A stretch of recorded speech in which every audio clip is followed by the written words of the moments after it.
मंगलम भगवान वीरो मंगलम गौतमो गणी मंगलम कुंद कुंदार्यो जैन धर्मोस्तु मंगलम सर्वमंगल मांगल्यम सर्वकल्याणकारकम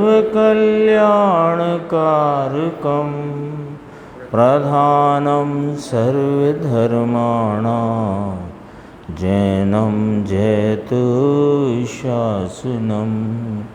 सहजानंद चैतन्य प्रकाशाय महीयसे नमो अनेकांत विश्रांति महिमने परमात्मने।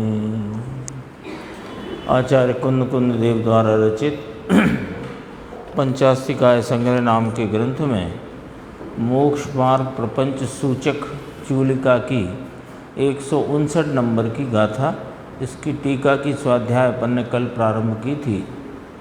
एक बार उस टीका को पढ़ते हुए उसके दूसरे पैराग्राफ की जो चर्चा जहाँ तक आई थी वहाँ तक पढ़ते हैं। उत्थानिका में कहा, यह शुद्ध चारित्र प्रवृत्ति के मार्ग का कथन है।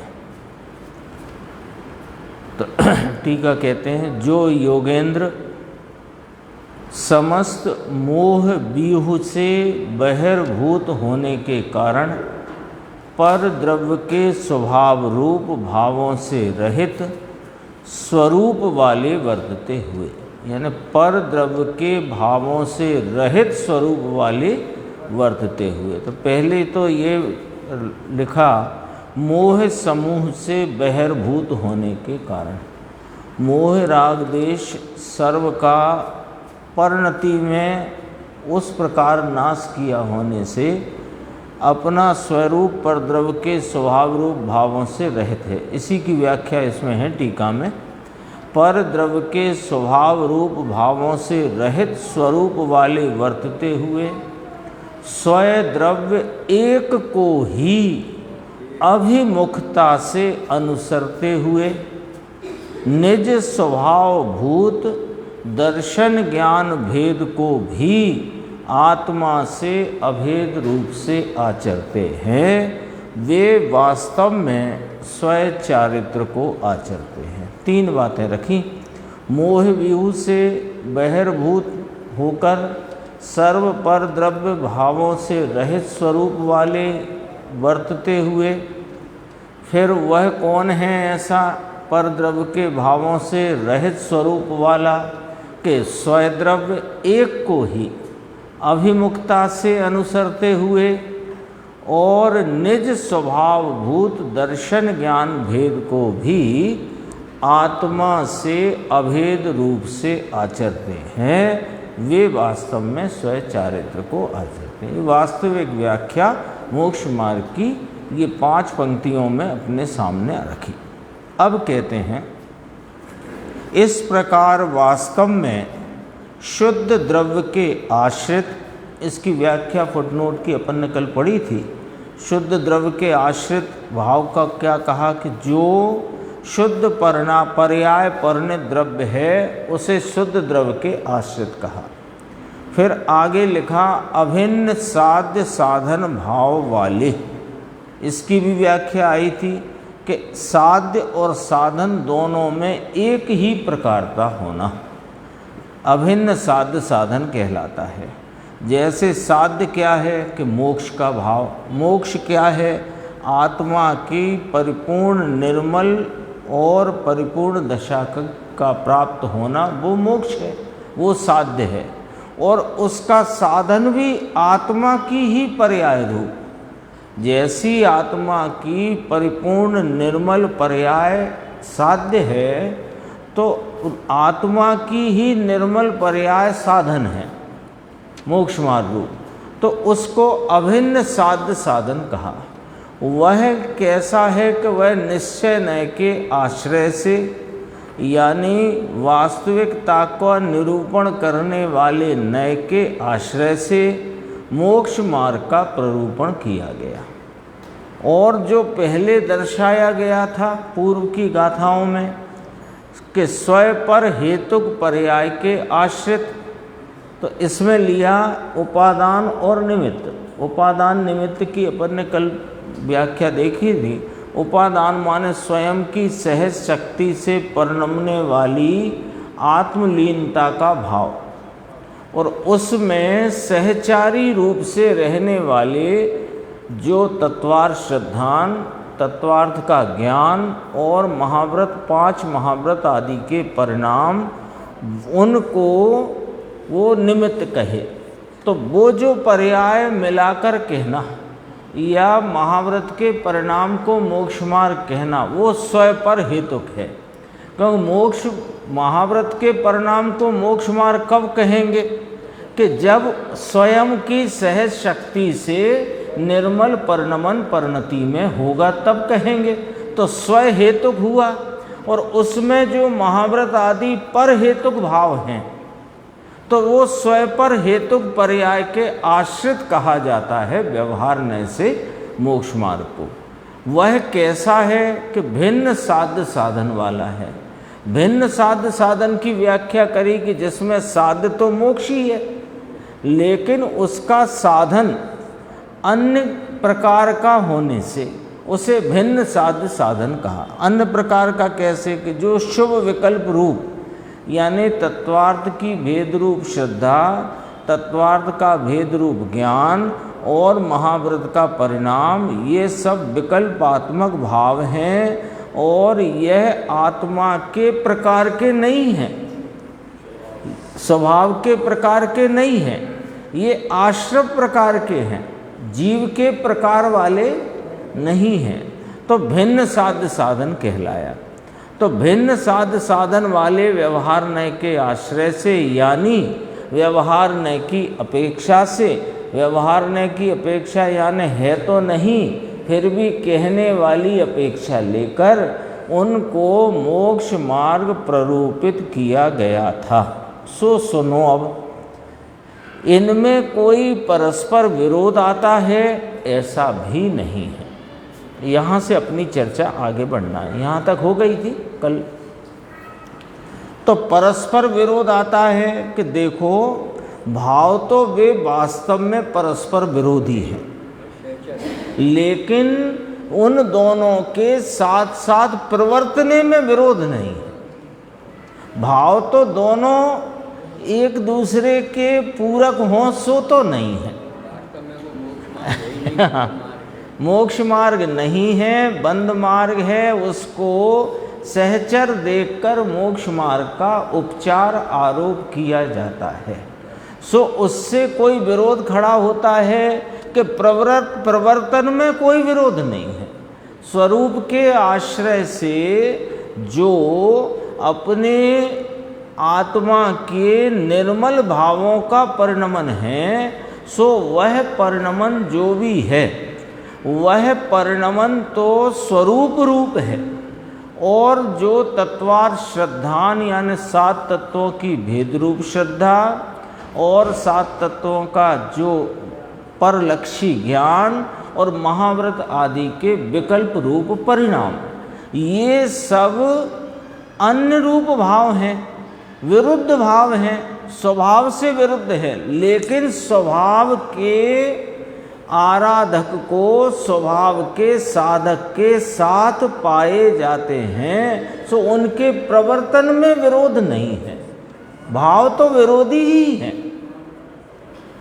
ये बात पक्के से बिठाना चाहिए अपने को।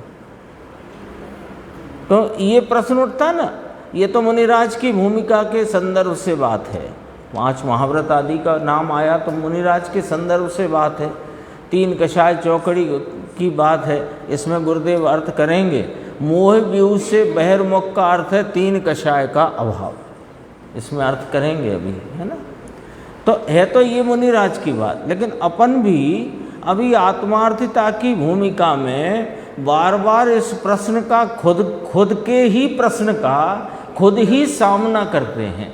क्या कि देखो साहब, ये बात तो ठीक है कि भगवान की भक्ति, पूजा, स्वाध्याय आदि का परिणाम शुभ भाव है, आश्रम भाव है, मोक्ष मार्ग नहीं है, मोक्ष मार्ग में सहकार वो क्या नाम सहायक नहीं है।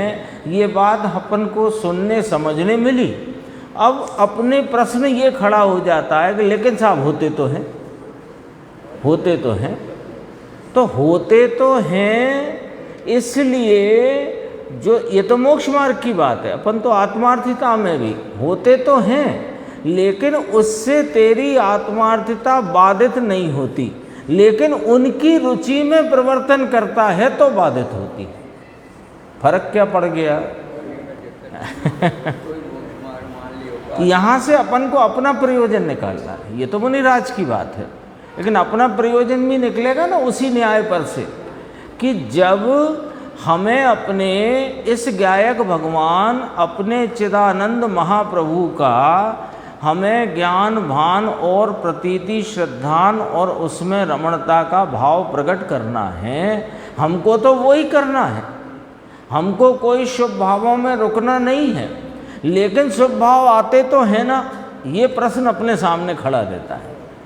और आप शुभ भाव को हे कहते हो और शुभ भाव आते हैं तो देखो उन्हें हे ही रखना और वे आते हैं ये जानना। हे नहीं रखोगे तो उसमें उपादेयता खड़ी होगी, और उपादेयता यदि खड़ी हुई तो तुम्हारे स्वरूप की रुचि छूट जाएगी या छूटी ही है, और उसकी रुचि में परिवर्तन करोगे तो कभी भी मोक्ष मार्ग की प्राप्ति नहीं होगी। और होते हैं इससे इनकार किया नहीं जा सकता। होते हुए भावों को जानना कि वे उस भूमिका में होते तो हैं, लेकिन वे आदर के योग्य नहीं, रुचि के योग्य नहीं, उनकी संभाल के भी योग्य नहीं। संभालने लायक, आदरने लायक, रुचि के लायक ये अपना एक गायक भगवान ही है। ये अपने संदर्भ से अपन ने बात देखी। यहाँ पर देखो अब आगे बढ़ती है बात कि इनमें परस्पर विरोध आता है, ऐसा भी नहीं है, क्योंकि स्वर्ण और स्वर्ण पाषाण की भांति, देखो दो शब्द लिए, स्वर्ण और स्वर्ण पाषाण की भांति। रह गया क्या कुछ? नहीं, हाँ यही है, फुटनोट में मिलेगा अपने को विस्तार। अभी देखते हैं अपन, स्वर्ण और स्वर्ण पाषाण की भांति दो लिए ना, तो निश्चय व्यवहार को साध्य साधन पना है। ये है जो पूरी जनागम में निश्चय व्यवहार साधन और निश्चय साध्य, जो जयसेन स्वामी ने कहा, अन्य आचार्यों ने भी जहाँ जहाँ कहा, उसका अर्थ समझ लो। बार बार आती है ना ये बात, बार बार अपने चित्त में कौंधती है कि देखो जयसेन स्वामी ने कहा व्यवहार साधन है और निश्चय साध्य है, तो दोनों में साध्य साधनपना घटित होता है। तो वो कैसे होता है? तो उसका दृष्टांत यहाँ अमृतचंद्र स्वामी देते हैं कि स्वर्ण और स्वर्ण पाषाण की भांति घटित होता है। निश्चय व्यवहार का निश्चय साध्य और व्यवहार साधन, ऐसा जो भाव घटित हुआ वो किस रीति से, किस न्याय से? कि स्वर्ण और स्वर्ण पाषाण के न्याय से। अपन संक्षेप में बात करते हैं, फिर फुटनोट पढ़ते हैं। स्वर्ण की प्राप्ति स्वर्ण पाषाण से होती है, इस कथन में कोई दोष नहीं है। ये कथन में कहाँ दोष है कि स्वर्ण की प्राप्ति स्वर्ण पाषाण से होती है, दोष नहीं है। लेकिन स्वर्ण की प्राप्ति यथार्थतया देखो तो स्वर्ण में से होती है कि पाषाण में से होती है। इतना बड़ा स्वर्ण पाषाण हो, अभी एक पारिणामिक भाव के संदर्भ से दृष्टांत दिया था, इतना बड़ा सोने का पाषाण हो, स्वर्ण पाषाण। अब कहा कि इसमें जो स्वर्ण है, स्वर्ण है तभी तो उसका नाम स्वर्ण पाषाण है। अब उसमें जो स्वर्ण है वो अपने स्वर्णत्व से स्वर्ण है कि पाषाण से स्वर्ण है, तो भी यह कहने में कोई दोष नहीं है कि स्वर्ण पाषाण से स्वर्ण की प्राप्ति होती है। ऐसे ही व्यवहार साधन और निश्चय साध्य ये कहने में दोष नहीं आता स्वर्ण और स्वर्ण पाषाण की भांति। अभी देखो फुटनोट पढ़ते हैं अपन 6वें वाला। जिस पाषाण में स्वर्ण हो उसे स्वर्ण पाषाण कहा जाता है। ठीक है।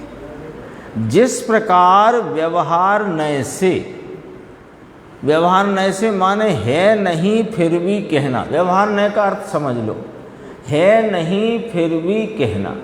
जिस प्रकार व्यवहार नय से स्वर्ण पाषाण स्वर्ण का साधन है, कहा जाता है ना, अपन ने अभी बात की कि स्वर्ण पाषाण से स्वर्ण की प्राप्ति होती है।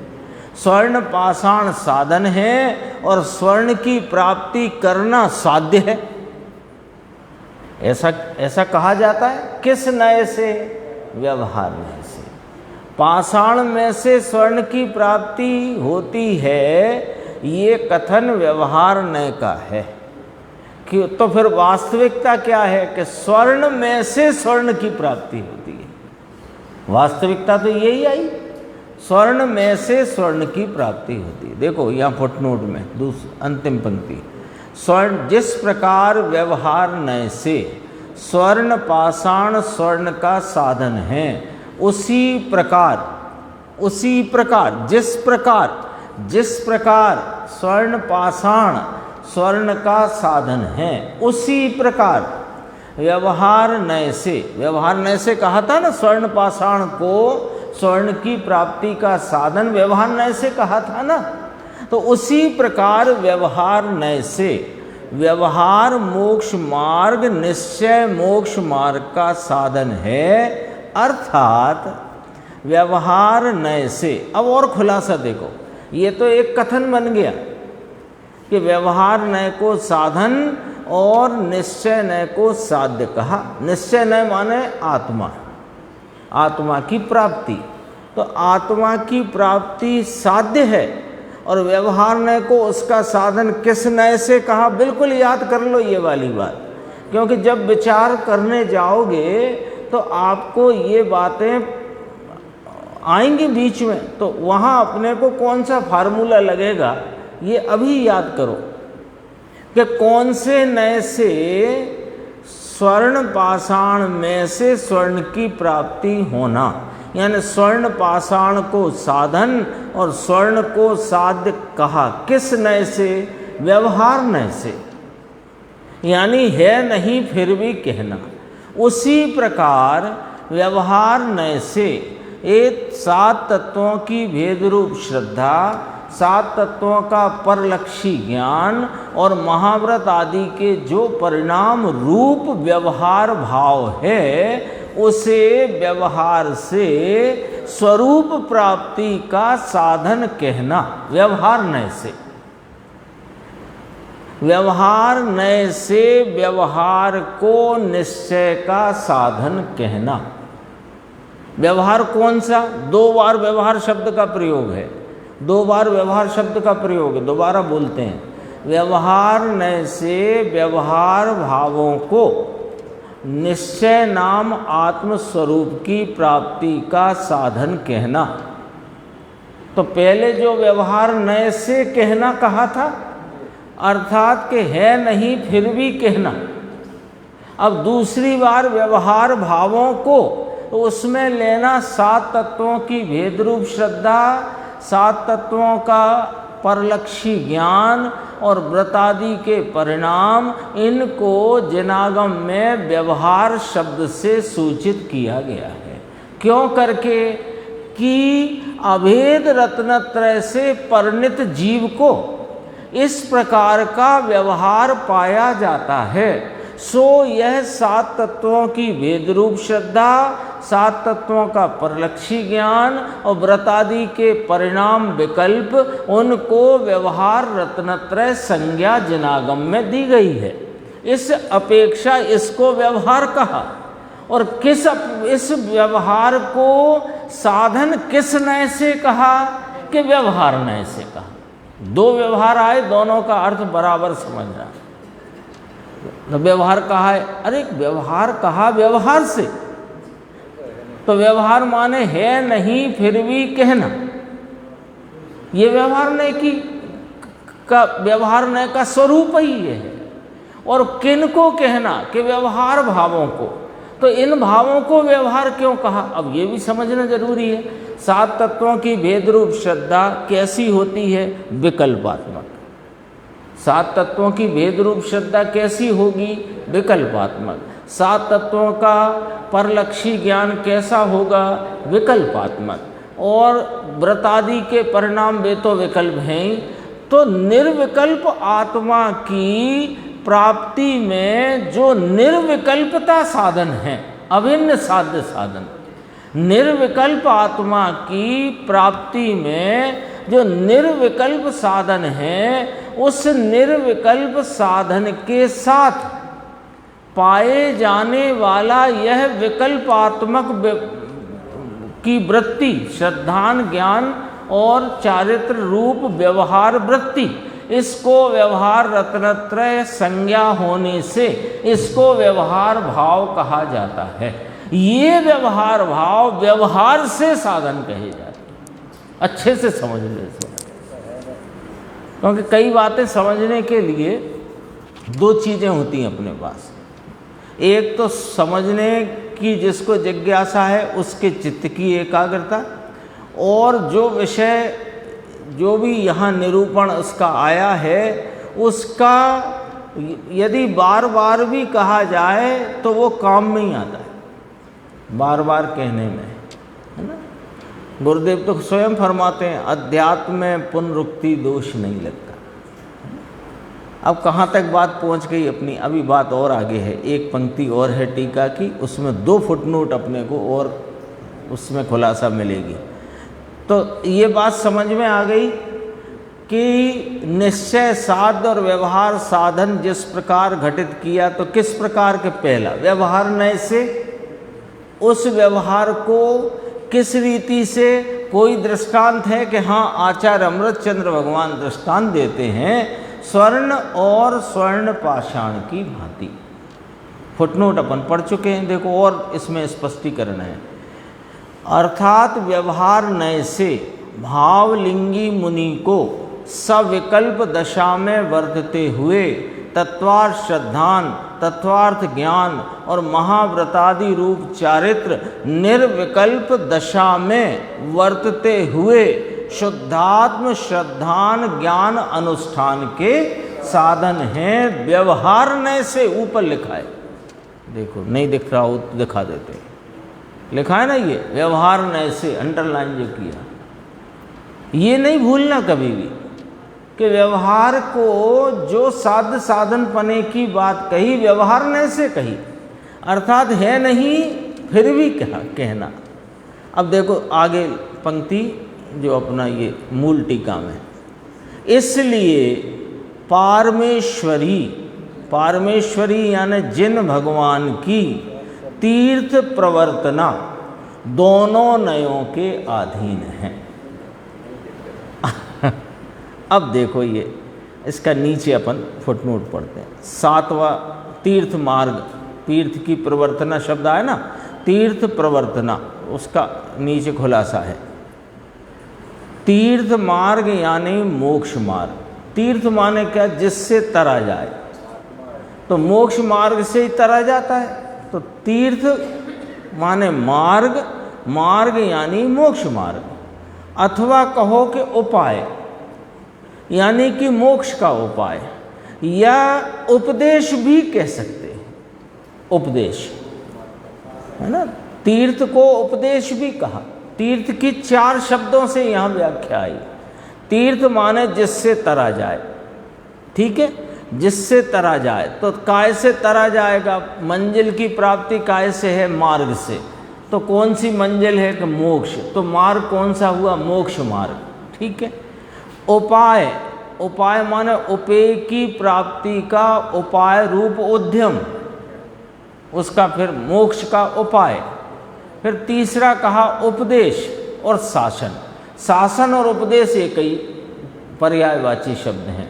शासन, शास माने भाषा, शासन माने जिनेन्द्र परमात्मा के द्वारा कहा गया 6 द्रव्य 7 तत्व का स्वरूप। उसे और विस्तार करो तो 6 द्रव्य 5 अस्थि काय 7 तत्व 9 पदार्थ, इनका जो स्वरूप है वो निमित्त है।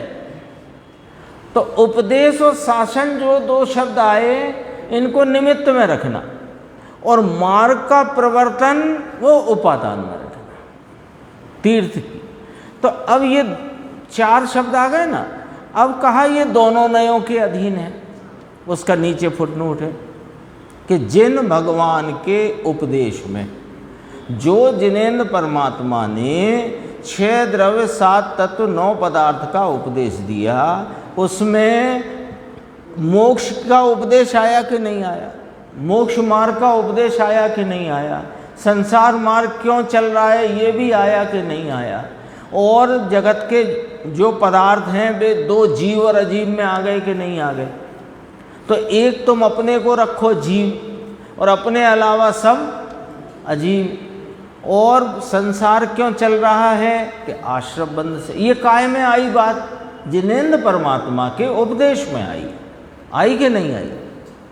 तो ये जो उपदेश है उसमें 2 नयों द्वारा निरूपण होता है। वहाँ निश्चय नय द्वारा तो सत्यार्थ निरूपण किया जाता है, और व्यवहार नय द्वारा अभूतार्थ उपचरित निरूपण किया जाता है। अब ये बात आई कि 2 नयों के अधीन है। तीर्थ की प्रवर्तना, ऊपर मूल टीका का शब्द है, देखो, तीर्थ प्रवर्तना दोनों नयों के अधीन है। किसमें? पारमेश्वरी, जिन भगवान के द्वारा जो तीर्थ की प्रवर्तना की गई है वह दोनों नयों के अधीन है। तो दोनों नयों में कहा कि उपदेश 2 नयों के द्वारा निरूपण होता है। निश्चय नय द्वारा भूतार्थ सत्यार्थ का निरूपण किया जाता है। अभी नीचे पढ़ना है इसलिए मैं उसको ज़्यादा नहीं बोल रहा हूँ। भूतार्थ सत्यार्थ का निरूपण किया जाता है, और व्यवहार नय द्वारा अभूतार्थ उपचरित का निरूपण किया जाता है। ये अभी तो अपने सामने एक, समझो, एक लाइन में बात आ गई। अब प्रश्न आया, सत्यार्थ ही निरूपण करना चाहिए, अभूतार्थ उपचरित निरूपण किस लिए किया जाता है? आप कह रहे हो कि तीर्थ की प्रवर्तना दोनों नयों के अधीन है। तीर्थ के संदर्भ में उपदेश भी आ गया, शासन भी आ गया, मोक्ष मार्ग की प्रवर्तना आ गई। अब कहते हैं कि 2 नयों के अधीन का अर्थ क्या? कि निश्चय नय से तो सत्यार्थ का निरूपण किया जाता है, किसकी वाणी में? जिनेन्द्र परमात्मा की। और व्यवहार नय के द्वारा अभूतार्थ का निरूपण किया जाता है। तो प्रश्न उठा कि सत्यार्थ निरूपण ही करना चाहिए, अभूतार्थ उपचरित निरूपण किस लिए किया जाता है, जो हम उलझ जाते?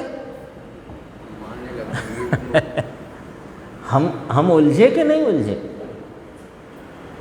क्यों हमें उलझाया? एक आप सीधी बात कहते कि ये ज्ञायक भगवान गुण भेद पर्याय भेद से रहित ज्ञान स्वरूप ही है। इतना तो इतना भी कहना वास्तव में व्यवहार हो गया। ज्ञानते आत्मा कहना पंचाध्यायी में तो उसको अनुपचरित सद्भुत व्यवहार ने कहा है। पंचाध्यायीकार ने जो 4 अध्यात्म के नए कहे है ना, 4 व्यवहार अभूतार्थ कहे ना, 4 प्रकार के। तो अभूतार्थ व्यवहार ने सभी अभूतार्थ है, उसकी व्याख्या 11वीं गाथा और पंचाध्यायी के नए लगाओ वहाँ पर। तो ज्ञानते आत्मा वो क्या हुआ कि वो भी व्यवहार हो गया। क्यों? कि उसमें गुण के द्वारा गुणी कहा गया। तो गुण भेद का व्यवहार आ गया यहाँ पर।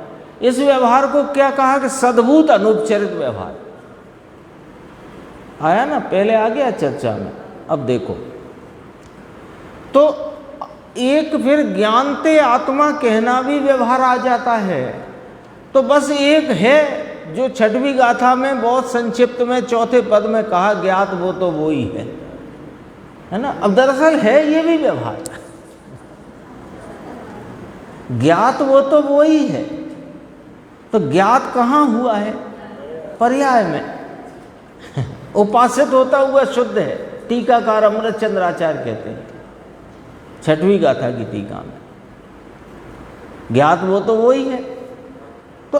तो फिर उसने पूछा क्यों किया जाता, तो उसका उत्तर यहाँ फरमाते हैं, देखो, जिसे सिंह का, शेर का यथार्थ स्वरूप सीधा समझ में ना आता हो, उसे सिंह के स्वरूप के उपचरित निरूपण द्वारा अब एक एक शब्द को ध्यान में रखना।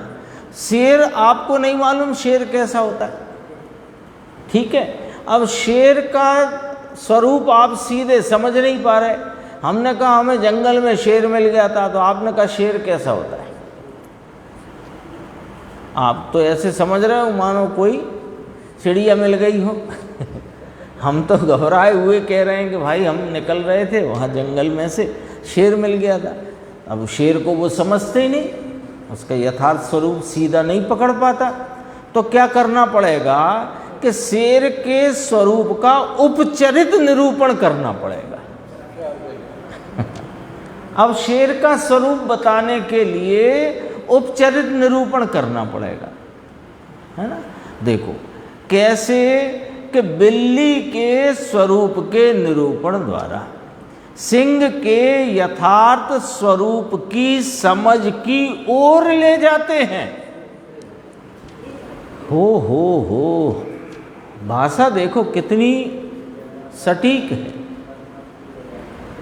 ये उपचरित निरूपण है। क्या उपचरित है कि बिल्ली के स्वरूप पर सिंह का उपचार करके निरूपण करना। तो बिल्ली के स्वरूप से बिल्ली का स्वरूप निरूपण करना है कि बिल्ली के स्वरूप से शेर का स्वरूप निरूपण करना है। तो शेर के निरूपण की ओर ले जाते हैं बिल्ली के स्वरूप के निरूपण, उपचरित निरूपण के द्वारा। उपचरित क्यों कि बिल्ली तो शेर है नहीं, और बिल्ली पर शेर का उपचार किया, और उपचार करके बिल्ली को शेर नहीं बताना है। बहुत ध्यान से सुनना, एक एक शब्द बहुत, इसमें आपको एकदम सही सही बात स्पष्ट हो जाएगी। बिल्ली के निरूपण से सिंह का कथन एकदम शॉर्ट कर दिया। बिल्ली के निरूपण से शेर का कथन। अब हम कहते हैं कि बिल्ली के स्वरूप से शेर का कथन कैसे कर रहे हो, शेर के स्वरूप का, कि देखो तुम शेर को सीधा नहीं पहचान पा रहे, नहीं उसका स्वरूप जान पा रहे, तो हमने बिल्ली पर उपचार किया शेर का। तो बिल्ली का स्वरूप पर शेर का उपचार किया, वो शेर का स्वरूप बताने किया कि बिल्ली का स्वरूप बताने किया। तो शेर के स्वरूप की ओर ले जा रहे हैं तुम्हें बिल्ली के स्वरूप का उपचरित निरूपण करके। लिखा है इसमें, बिल्ली के स्वरूप के निरूपण द्वारा सिंह के, शेर के यथार्थ स्वरूप की समझ की ओर ले जाते हैं। उसी प्रकार जिसे वस्तु का यथार्थ स्वरूप सीधा समझ में ना आता हो, है ना, मैं कौन हूँ, आया कहाँ से और मेरा रूप क्या, मूल प्रश्न है ना। प्रभाकर भट्ट ने पूछा योगेंद्र देव से, वह आत्मा कौन है जिसका स्वरूप जानना चाहिए। पूछा कि नहीं पूछा? तो जब ये पूछा तो उनने, योगेंद्र देव ने कह दिया होगा कि आत्मा हो जाओ। तब आत्मा क्या होता है? आप बताओ गलत बोला उन्होंने? इतना जवाब दिया तो क्या गलत जवाब दिया? आत्मा हो, गलत तो नहीं है, लेकिन आत्मा का इस वस्तु का यथार्थ स्वरूप सीधा समझ में ना आता हो तो उसे वस्तु स्वरूप के उपचरित निरूपण द्वारा वस्तु स्वरूप की यथार्थ समझ की ओर ले जाते हैं। लो, तो वस्तु स्वरूप का जो कोई उपचरित निरूपण किया, बहुत बारीकी किया, ज्ञानते आत्मा, चलो ज्ञान वह आत्मा है, तो ज्ञान वह आत्मा वाले निरूपण से आत्मा की समझ की ओर ले जाना है। व्यवहार है कि नहीं? ज्ञान वह आत्मा, वो स्थूल व्यवहार की बात तो छोड़ दो, फिर बहुत लंबी समय लग जाएगा। हले चले जाने देखे इच्छा करे, वो सब छोड़ दो। यहाँ एकदम बारीक व्यवहार भी, ज्ञान वह आत्मा, ये उपचरित निरूपण है और इस निरूपण के द्वारा, इस गुण भेद वाले निरूपण के द्वारा गुणी की ओर ले जाना है कि गुण की ओर? गुणी की ओर, गुणी की समझ की ओर ले जाना है। देखो, वस्तु स्वरूप की यथार्थ समझ की ओर ले जाते हैं। और दूसरी बात कही कि लंबे कथन के बदले में संक्षिप्त कथन करने के लिए भी व्यवहार नए द्वारा उपचरित निरूपण किया जाता है। ये जीव संसार में क्यों भटक रहा है? कि कर्मों के कारण। ये संक्षिप्त कथन है। ये जीव संसार से कब छूटेगा? कि जब कर्म छूटेंगे। ये व्यवहार का कथन आया कि नहीं आया? तो संक्षिप्त कथन के लिए। अब वास्तविकता क्या है? ये जीव अनादि से संसार में क्यों परिभ्रमण कर रहा है? संक्षिप्त कथन किया, कर्मों के कारण। असलियत ये है नहीं, असलियत है कि अपने स्वभाव का, इन्हीं की गाथाओं में से बोलते हैं, अपने स्वभाव का अनुसरण न करके अनादि से मोहनीय कर्म के उदय का अनुसरण करके परिणति करने के कारण उपरक्त उपयोग वाला, अशुद्ध उपयोग वाला होता हुआ यह जीव चार गति में परिभ्रमण कर रहा है। ये लंबी बात है, ये लंबी है। और संक्षिप्त व्यवहार ने क्या कह दिया? कर्मों से ये जीव। अब अपन ने क्या पकड़ लिया कि मैं तो कर्मों से दुखी हूं, मैं क्या करूं? कोई संयोग अनिष्ट है, हम क्या करें? कर्मों का खेला है, कर्मों का मेला है, बस कर्मों के कारण दुखी हूँ। संसार में क्यों? कर्मों के कारण। दुखी क्यों? कर्मों के कारण। सुखी कैसे होगे? कर्म करेंगे सुखी तो हो जाएंगे। तो संसार से छूटोगे कैसे? कर्म छूटेंगे तो छूट जाएंगे। ये तो संक्षिप्त कथन था और हमने उसे यथार्थ मान लिया। तो भूल किसकी? कथन करने वाले की कि समझने वाले? देखो, इसको यहाँ नीचे लिया, यहाँ इतना लक्ष्य में रखने योग्य है। देखो वही बात आई, जो पुरुष बिल्ली के निरूपण को ही सिंह का निरूपण मानकर बिल्ली को ही सिंह समझ ले। ये चर्चा पुरुषार्थ सिद्धि उपाय में आई है, वहाँ आई है, ऐसी की ऐसी है, वहीं से यहाँ फुटनोट में ली है, पुरुषार्थ सिद्धि उपाय से ना। उसकी टीका पुरुषार्थ सिद्धि उपाय की पंडित टोडरमल जी ने की कुछ, और बाद में रह गई वो कोई दौलत राम जी ने की। तो ये तो पहले ही आ गई बात। देखो क्या क्या बोलते हैं। यह इतनी बात लक्ष्य में नाम ख्याल में रखना योग्य है कि जो पुरुष बिल्ली के निरूपण को ही सिंह का निरूपण मानकर बिल्ली को ही शेर समझ ले, वह तो उपदेश के ही योग्य नहीं है। उसमें शब्द तस्य देशना नास्ति। पुरुषार्थ सिद्धि उपाय अमृतचंद्र आचार्य की। अब निश्चय व्यवहार का ज्ञान कैसा होना कि व्यवहार को व्यवहार जानना और निश्चय को निश्चय जानना। और व्यवहार उपचरित होता है, व्यवहार है नहीं वह कहता है। पंडित जी ने लिखा मोक्ष महाप्रकाशक। हाँ, गुरुदेव कहते थे मूल बातें हैं निश्चय, व्यवहार, निमित्त, उपादान, 4 और क्रमबद्ध पर्याय, 5 की समझ जैसे हो गई है ना। तो इसके हाँ है ना, इसके लिए एक बनारसी दास जी का आता है, ये तो 5 पॉइंट है पर उनका भी इसी संदर्भ से समझ लो। उन्होंने एक पद लिखा साध्य साधक द्वार में, वो पूरा याद नहीं, मुझे शब्द याद नहीं रहते वो पद के। उसमें ये लिखा, जिन लख लीनो पेंच ये तिन लख लीनो समस्त।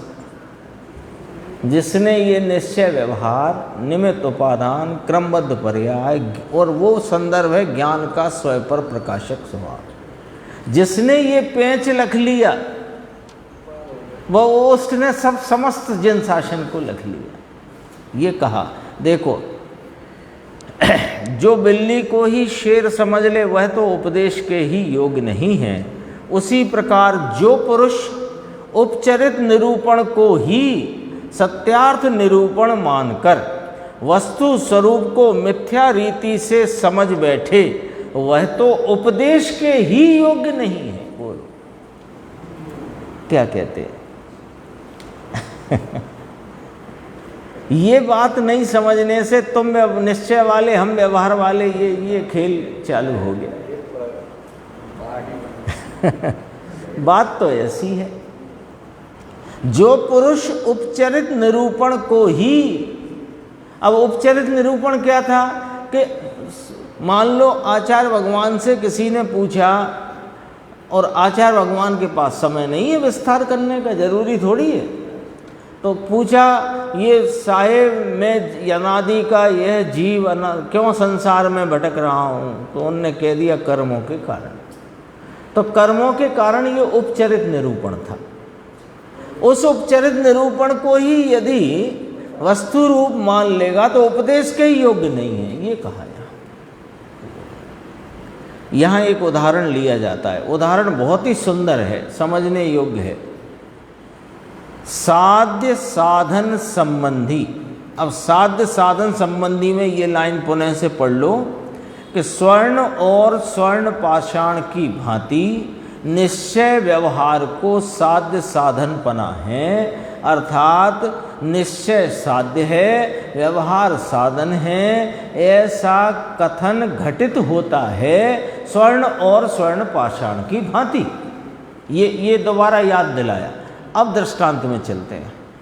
साध्य साधन संबंधी सत्यार्थ निरूपण इस प्रकार है। उसने पूछा था ना कि सत्यार्थ ही निरूपण करते, असत्यार्थ का किया ही काहे को, तो यहाँ सत्यार्थ निरूपण बताते हैं। देखो, 6वें गुणस्थान में वर्तती हुई शुद्धि 7वें गुणस्थान योग्य निर्विकल्प शुद्ध परिणति का साधन है। अब देखो वास्तविकता तो ये, यदि साध्य साधन का यथार्थ निरूपण किया जाए तो 6वें गुणस्थान में, वो मुनिराज 7वें गुणस्थान में जो शुद्ध उपयोग की भूमिका है उसमें कहाँ से आते हैं कि 6वें गुणस्थान से, है ना। सामान्य 6वें 7वें में झूलते हैं ना, तो 6वें से आते हैं।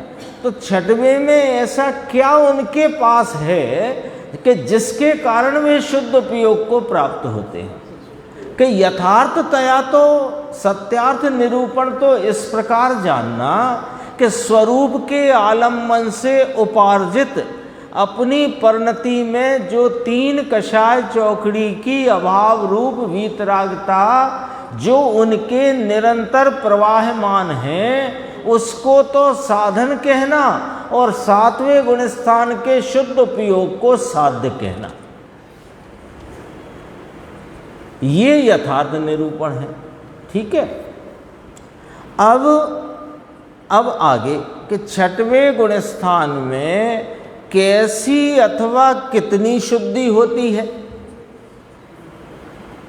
इस बात को भी साथ ही समझना हो तो विस्तार से ऐसा निरूपण किया जाता है कि जिस शुद्धि के सद्भाव में उसके साथ साथ महाव्रतादि के शुभ विकल्प हट बिना सहज रूप से प्रवर्तमान हो।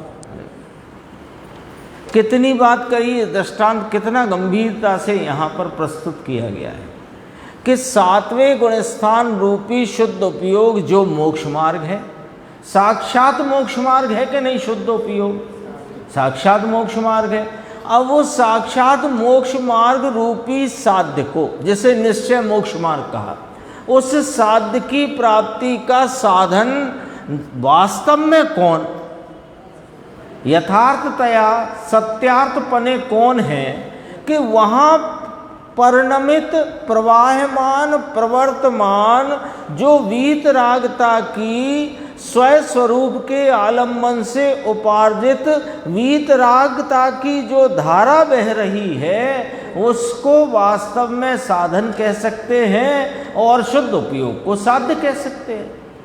अब प्रश्न ये है कि छठवें गुण स्थान में कितनी और कैसी वीतरागता वाली शुद्धि का भाव प्रवर्तमान है, ये कैसे जाना जाए?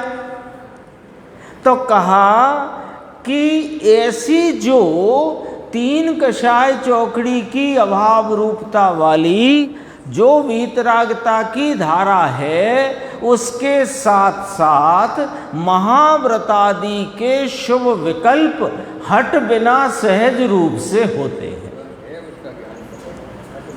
तो महाव्रत हैं हट रूप नहीं, पोषण रूप नहीं, सहज रूप से हैं। सो वे महाव्रत क्या बता रहे हैं कि वे अंतरंग शुद्धि का दिग्दर्शन कराते हैं, और अंतरंग शुद्धि जो वास्तव में साधन है। तो महाव्रत आदि किसका दिग्दर्शन करा रहे हैं कि तीन कषाय चौकड़ी की अभाव रूपता का। तो जो कि साधन कही जा सकती है, कही गई है, तो उसे निश्चय से साधन कहना और संग में रहने वाले पांच महाव्रत आदि को व्यवहार से साधन कहना। आ गई बात समझ में? व्यवहार से साधन कैसे कहा? ऐसे कहा। अब अंतरंग में निश्चय साधन होए नहीं और पांच महाव्रत को ही साधन मान ले तो उसने बिल्ली को ही शेर मान लिया। तस्य देशना नास्ति। चावल है, तो चावल खाया जा सकता, अकेला छिलके को तो कोई चावल खाएगा नहीं। देखो ना, कोई कहता साहब चारों अनुयोग से समझना चाहिए। चारों अनुयोग से क्या समझना चाहिए? आप बताओ, क्या समझना चाहिए? एक वीतरागता समझना है, चारों अनुयोग चाहिए। चारों अनुयोग, अरे चार अनुयोग से एक वीतरागता चाहिए। चरणानुयोग बता रहा है कि तीन कषाय चौकड़ी की अभाव रूपता वाले आत्म आराधक को जो शुद्ध उपयोग पुनः पुनः आ रहा है उसका साधन उसके अंदर में बह रही वीतरागता है। तो चरणानुयोग बता रहा है कि उसको ऐसे व्रत होते, और कर्णानुयोग बता रहा है कि वहाँ उस प्रकार का चारित्र मोहिनी का क्षय या क्षयोपशम उपशम है। वो कर्णानुयोग बता रहा है। द्रव्यानुयोग कह रहा है कि शुद्ध उपयोग ही साक्षात मोक्ष मार्ग है। और प्रथमानुयोग ये कह रहा है कि जिसने ऐसा किया है वे आज सिद्ध शिला में बैठे। तो निकला क्या चारों में से बताओ? वीतरागता निकली और बिल्ली को शेर मान बैठा। देखो आचार्य भगवंतों ने सब खुलासा किया है। समस्या ये आती है कि हम अपने आग्रह और हट को छोड़ पाते हैं कि नहीं छोड़ पाते। उसके साथ साथ महाव्रत आदि के शुभ विकल्प हट बिना सहज रूप से प्रवर्तमान हो, वह छठवें गुणस्थान योग्य शुद्धि, सातवें गुणस्थान योग निर्विकल्प शुद्ध परिणति नाम शुद्ध उपयोग का साधन है। निर्विकल्प शब्द लगाए ना, तो निर्विकल्प शुद्ध परिणति को शुद्ध उपयोग जानना और सविकल्प शुद्ध परिणति को शुद्ध परिणति जानना, सब इसी में लिखा है। ऐसे लंबे कथन के बदले, अब इतना लंबा कौन करे जितना अपन ने अभी करा। मुनिराज को क्या है कि स्वरूप का आलम्बन होने से तीन कषाय चौकड़ी की अभाव रूपता वाली वीतरागता उन्होंने अपनी परिणति में उपार्जित की है, जो वास्तव में सातवें गुण स्थान के योग निर्विकल्प शुद्ध परिणति अर्थात शुद्ध उपयोग का साधन है। वहाँ पर यदि दोनों को साथ साथ समझना हो तो पांच महाव्रत आदि के विकल्प उस भूमिका में पाए जाते हैं। तो पांच महाव्रत के विकल्प हैं, तीन कषाय चौकड़ी की अभाव रूप शुद्ध परिणति है, उस परिणति के साधन से शुद्ध उपयोग रूप इस साध्य प्रकट होता है। अब इतनी लंबी बात न करना हो, इतनी लंबी बात शास्त्र के हर पन्ने पर की जाए तो आप समझो क्या दशा बनेगी। तो कहा कि छठवें गुण स्थान में लंबा कथन नहीं करना हो तो छठवें गुण स्थान में प्रवर्तमान महाव्रतादि के शुभ विकल्प सातवें गुण स्थान योग्य निर्विकल्प शुद्ध परिणति का साधन है, ऐसा उपचरित निरूपण किया जाता है। उसने क्या पूछा था प्रश्न, आप सत्यार्थ सत्यार्थ कहते, ये उपचरित निरूपण जो अभूतार्थ है वो कहा ही काय को, इसलिए कहा शुद्ध परिणति का साधन है तो वह उपचरित निरूपण है। ऐसे उपचरित निरूपण में से ऐसा अर्थ निकालना चाहिए कि महाव्रतादि के शुभ विकल्प नहीं, किंतु उनके द्वारा जिस छठवें गुण स्थान योग्य शुद्धि को बताना था वह शुद्धि वास्तव में सातवें गुण स्थान योग्य निर्विकल्प शुद्ध परिणति का साधन है, बताना ये था। अब अपन ने उपचरित निरूपण पढ़ा कि पांच महाव्रत आदि जो हैं वे मुनिपने के यानी मोक्ष मार्ग के साधक है, साधन है। तो व्यवहार साधन और निश्चय साध्य, ये बात कही, कैसे कही कि ऐसे कही, ऐसे करके कही। दोबारा पढ़ते, महाव्रत आदि के शुभ विकल्प नहीं, किंतु उनके द्वारा जिस छठवें गुण स्थान योग शुद्धि को बताना था वह शुद्धि वास्तव में सातवें गुण स्थान योग्य निर्विकल्प शुद्ध परिणति नाम शुद्ध उपयोग का साधन है। देखो एक छोटी सी बात करते हैं, पूरा करते हैं, ये अपना हो ही गया। अब गुरुदेव का प्रवचन चलेगा, उसमें बहुत खुलासा आएगी, बहुत गंभीर गंभीर भाव आएंगे। अपने फ्रेम तो सारी समझ में आ गई ना पूरी, फुटनोटों से भी बहुत सारा विषय अपने सामने आ गया। गुरुदेव श्री ने पुरुषार्थ सिद्धि उपाय के प्रवचन में कहा कि व्यवहार के द्वारा जिनवाणी में जो निरूपण किया बहुत आयत से किया गया, तो वो निरूपण में यह जानना कि ये व्यवहार का निरूपण है, अर्थात यह ऐसा है नहीं किसी का किसी पर उपचार किया गया है। तो किसका किस पर उपचार किया गया है ये जानना, और उपचार करने का कारण क्या वो जानना, और उपचार के द्वारा परमार्थ क्या बताया गया है वो जानना।